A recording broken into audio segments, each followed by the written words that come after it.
Welcome to Investors Guide. Thank you so much for tuning in. We're going to try and work through as many questions as we can over the next half hour. And we pick these questions based on whether or not the answer will help as many of you as possible. So over the next half hour, we're going to start by talking about whether or not booking a profit in this market actually makes sense. In our product review, we look at the ICICI Prudential long-term equity plan, and we'll help investors decide whether or not they should buy a second home.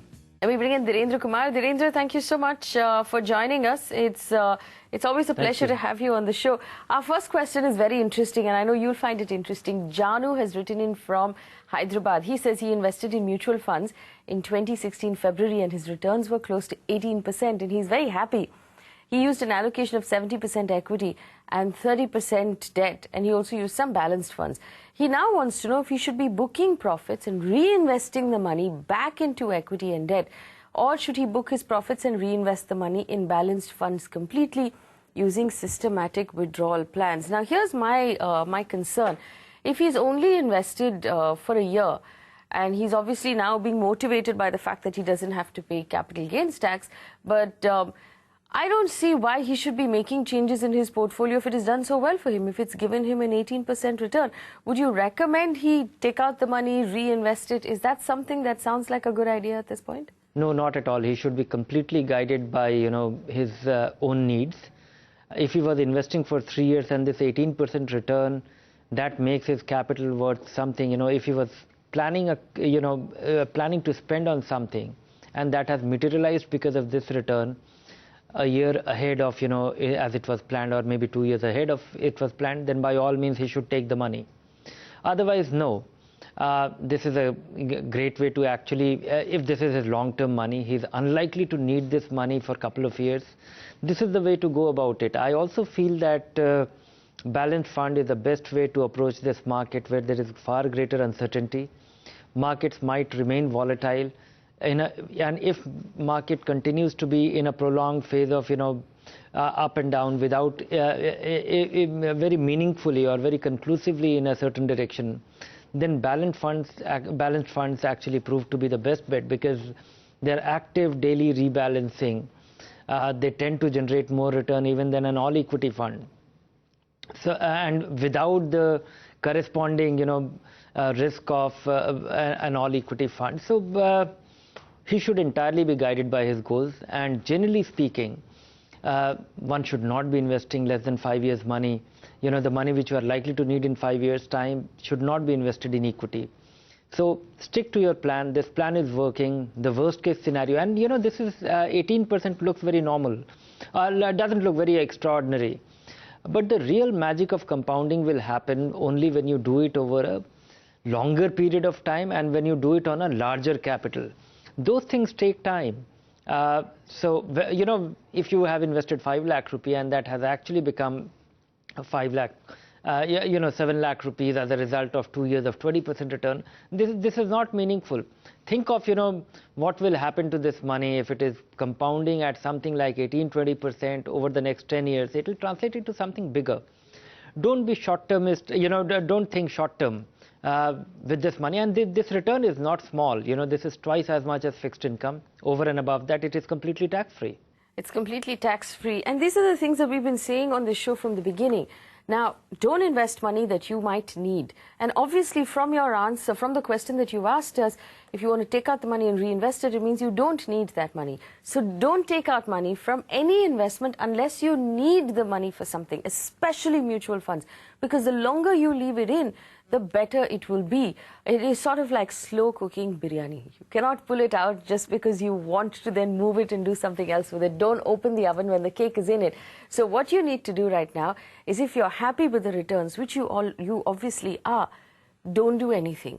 Allow your money to compound. Invest more into the same portfolio unless you have a particular need to take that money out and use it for something.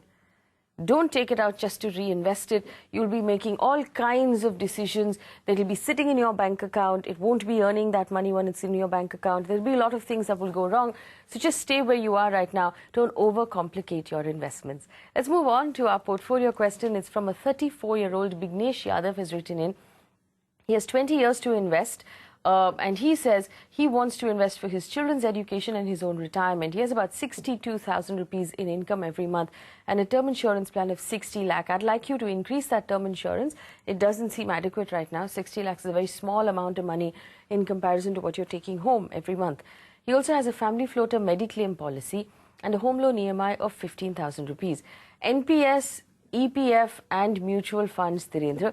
We'll get into what he's using specifically as mutual funds, but would you like him to add anything else to his portfolio right now, or do you think he's on the right track? No, I think just having your health insurance, life insurance adequately is important, and that's an important foundation to have. Maybe, I would like to have one or two more supplementary suggestions when you are working on your health insurance and life insurance. Particularly the accidental insurance rider, or being aware and conscious of critical illness rider with your term insurance, which will cost you little more, very nominal amount over and above the cost of the term insurance and health insurance, but that provides you that actually makes it really foolproof. Because many situations I have come across where you have adequate health insurance, but in the absence of this, it is not fulfilling a need just in case you are faced with a bad luck. So that's about it. And then just divide your investment into something which you need in near term, and near term meaning 2 to 5 years, and rest of the money should all be invested first. This is the primary framework which most investors should follow, and it should fulfill most individual investors' need. So health insurance, which you already have, life insurance, I'd like you to increase your cover a little bit. Speak to your life insurance company and ask them if they will increase your cover by increasing your premium marginally. And let's take a look at your mutual funds. Reliance Tax Saver, iPru Tax Saver, SBI Blue Chip, Reliance Small Cap, and the DSP BlackRock Micro Cap. He also has the ICICI Prudential Discovery. And in his wife's name, Reliance Tax Saver, Access Long Term, and he says he's invested in a few stocks. Dhirendra, interestingly, he's picked the direct option, which means he doesn't have an advisor. He's making all of his investments directly with the mutual fund companies. Would you like to tweak his selection, or do you think it's fine the way it is? I think it's fine the way it is in terms of the combination. It actually gives him a reasonable market exposure. The way his tax saving funds are getting locked in, this is one thing which I have been told by the advisor groups, that, or even the fund companies have told me, that the investors who invest in direct plans directly, in the absence of a hand holding, they tend to pull the money out. They actually redeem their money faster, or at the sometimes nervous investor, the first call, first question that we were dealing with, that the market has gone up, should I pull out? In the absence of an advisor, people tend to realize their gains rather quickly.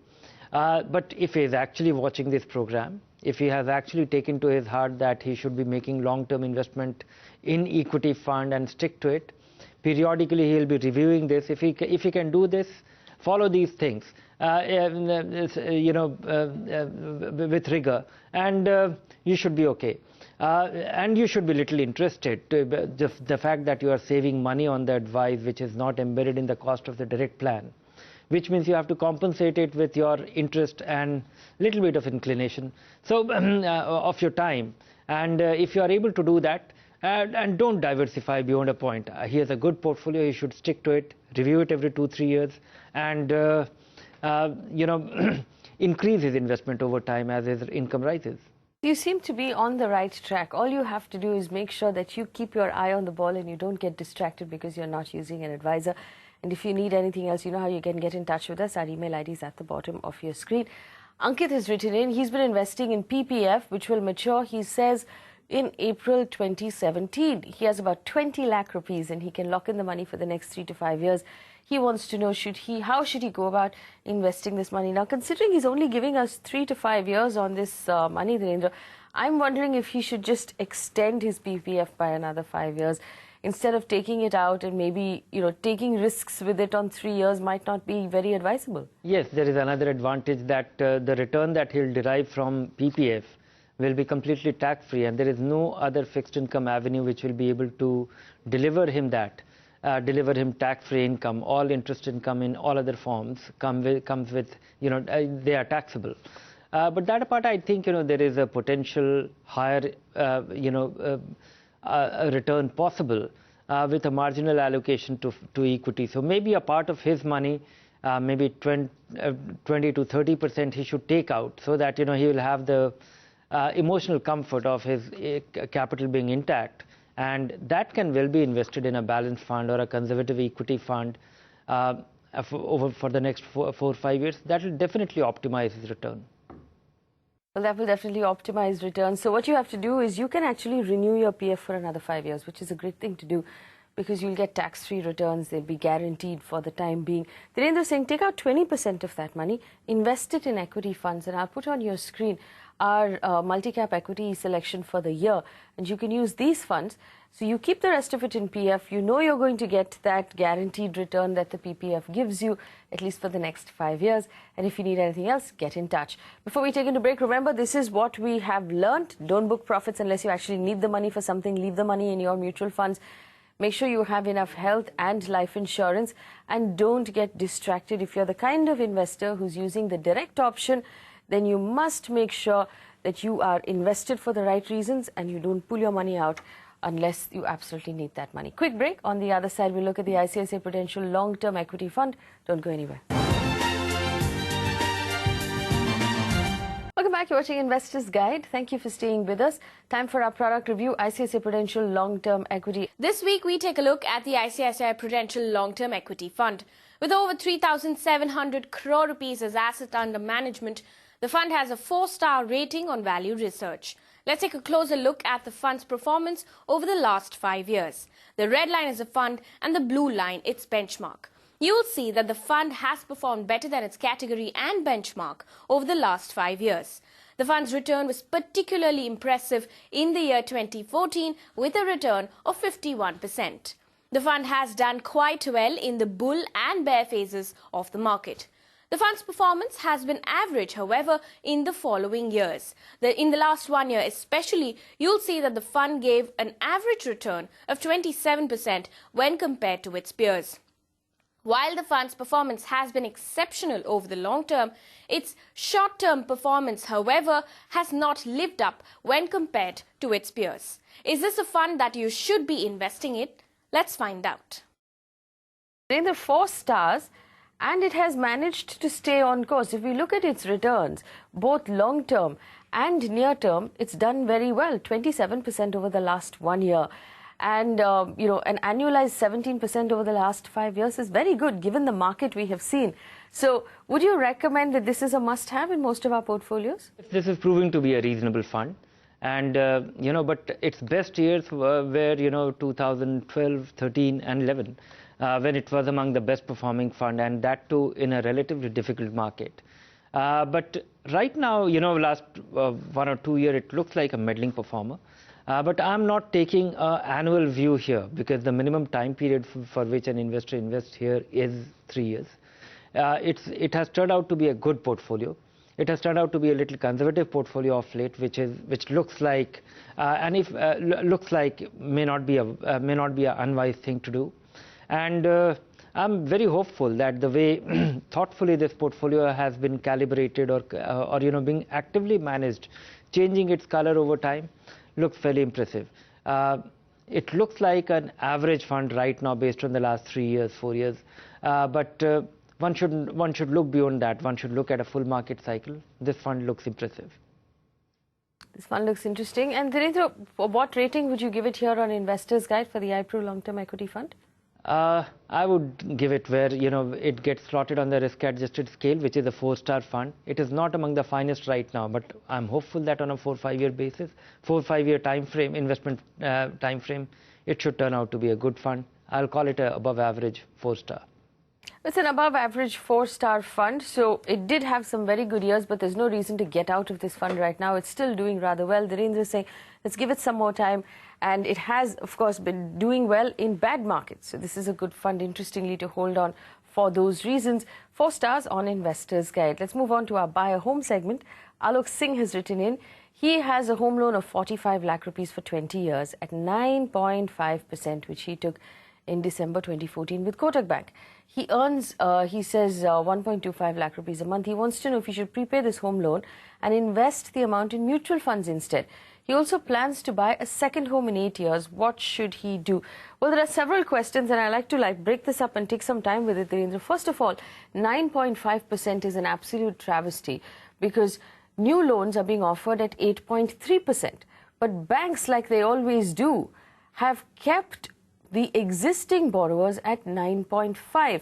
Do you think on some level that there is a question of ethics here, or do you think that the banks have a valid reason, Dhirendra, for keeping existing borrowers at 9.5? No, I don't see any reason why it should be, 9.5 as compared to 8.3. Also, the kind of portability possible today, I think a thoughtful borrower should be able to move his loan rather more seamlessly than the kind of impediments put by the exit clause by the bank. So I think there is a need for reviewing this, but RBI does not. I think RBI has not been a great regulator in terms of. They have been a great regulator in terms of safety or the monetary management, but in terms of consumer protection, I don't think they have that great a track record. I think investors should be, the borrowers should be really thinking about it in terms of how to protect their own interest. The kind of and of course borrowers don't have a choice. When you are taking the loan, you just go about signing at 100 places on a pre-printed agreement form, and I don't think a bank is will be agreeable to me changing a clause in that standard agreement form. So naturally, when we are buying, we just end up getting into this agreement, which on occasion may not be in my best interest. But being open to this idea that you should be able to move your move your loan, and consider State Bank. I have come across some advertisements of late, which is saying that they are happy to take old loans at a higher return, at higher rates. People can move it at lower rates at State Bank. So if your bank is charging you 9.5% on your home loan right now, you must prepay that loan and close the loan, because obviously the bank has no business charging you 9.5% when they're offering 8.3 to new customers. They just haven't passed on the benefit to you. And the only way, like Dhirendra said right now, to punish that bank for being unfair is to simply not give them your business and move your business elsewhere. Now, unfortunately, there is a cost to moving your loan as well. 5,000, 6,000, 7,000 rupees in terms of processing fee that you will have to pay. But it is better than staying with the bank and continuing to pay 9.5%, which is a complete travesty. For Alok Singh, Dhirendra, he wants to know if he should prepay his home loan and invest the money in mutual funds. It makes sense to hold on to a smaller EMI for the tax benefit. But other than that, does it make more sense to move the money to mutual funds instead? I really don't get this question, because if you prepay, then will you have the it'll amount to losing your capital right now. I think home loan is is the only kind of borrowing which justifies in an individual's borrowing landscape. Otherwise, one should never borrow unless there is an emergency. And my hope is that if you have the lump sum money with which you can prepay, invest that money. And if the worst case scenario is that you are paying 9.5% or you are incurring a cost of 9.5%. I'm hopeful that any investment will be yielding on any 10-year time period. Equity or a growth investment will yield more than 9.5%. So I don't see any reason why, if you have just one borrowing, which is a home loan, and you can easily withstand that EMI, you are able to take care of that, and you have lump sum with which you will prepay. It's better that your money remains invested and earns more over a period of time. He also wants to know if he should be buying a second home. And this is something we've talked about, the fact that in the budget, the finance minister capped the benefits in tax that you can get from your second home, even if you've rented it out. Now, we know that the rental yield on homes are very, very low. And now the tax benefit has also been capped at 2 lakh rupees. So there's no particular need to buy a second home. Dhirendra, would you recommend... So obviously he has one home, he's paid the EMI on it. Would you recommend another home to anybody right now, especially if they're in the salaried bracket? Not at all. Second home is not justified in India at all.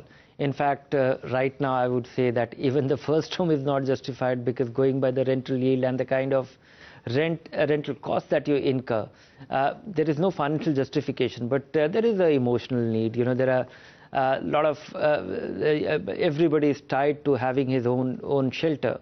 So from that standpoint, people end up, having a home. But second home, no justification, unless he has some specific plan that in his family, his circumstances or his situations will warrant having a second home, which will be put to use by somebody, his son, or whatever be his configuration. Except for that, I don't see any reason why anybody should be considering investment in a second home in India. No reason why anyone should be considering a second home in India. Let's take one last question before we wrap up the show. P.D. Johnson has written in. He's an NRI living in the UAE. He wants to invest 10 lakh rupees each in the name of his 2 children for 20 and 25 years. He wants us to help him figure out what are the best investment options. And this is an important question also for anyone who's watching right now who have family members who live overseas.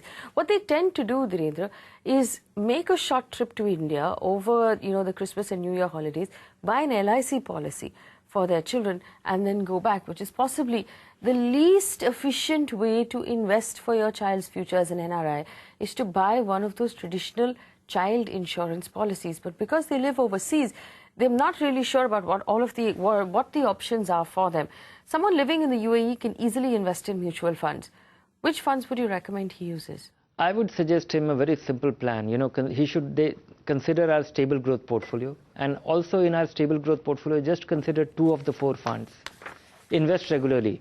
And if you think that you can't invest regularly, then put all the money over the next 12 months, the lump sum that you intend to invest over the next 12 months, and end of the story. Watch it grow. Review it every 2 years, and the return, I'm hopeful that will beat fixed income, inflation, and should accumulate into something meaningful. And over a 25-year period with a very low maintenance, one need not bother about is the fund doing well or not on a continuous basis. Every 2 years, just take a look, and if possibly not make changes for any trivial reason, in terms that this fund is the 10th among 45 funds, should not be the reason for you to move your money. You can well be passive about it, and I'm hopeful that that will generate substantially higher return, translate into something very meaningful in 25 years time frame. Well, we also have Shekhar Jha, who's written in. He's 60 years old. He has no pension. He wants to invest 10 lakh rupees to earn 10,000 rupees a month. What should he do? Dhirendra, is that possible to put in 10 lakh rupees and get 10,000 rupees per month? No, one has to take chances. In a guaranteed way, even if you earn 9%, and assuming no taxes, nothing, and of course, if this is your primary income, then it will be below the tax threshold. Then you can earn 7.5%, and guarantee actually lowers your return. If this need for 10,000 rupees a month is less periodic, if you are not, if there isn't a hard and fast need for it to have on 1st of every month, if you can have it less periodically, then maybe consider our, income portfolio. That is the kind of fund from which you withdraw less periodically. But it's little, and if you look at it, those returns are little higher. And but I still feel that a withdrawal rate of anything more than 8% has the potential to impair your capital or hurt your, in a bad market, you will be consuming a part of your capital which may not be, which potentially can lead to outliving your savings. If you have any more questions, you can get back in touch with us. Key takeaways, of course, hold on to the ICICI Prudential Long-Term Equity Fund. Stay invested and invest your money in a systematic manner. We're going to wrap up the show here. Dhirendra, thank you so much for spending time with us this week and answering those questions. If you're watching at home and you want any help at all, even if it's for a family member who lives overseas, get in touch with us on the email ID that's at the bottom of your screen. Or you can reach me personally on Twitter. Thank you for watching.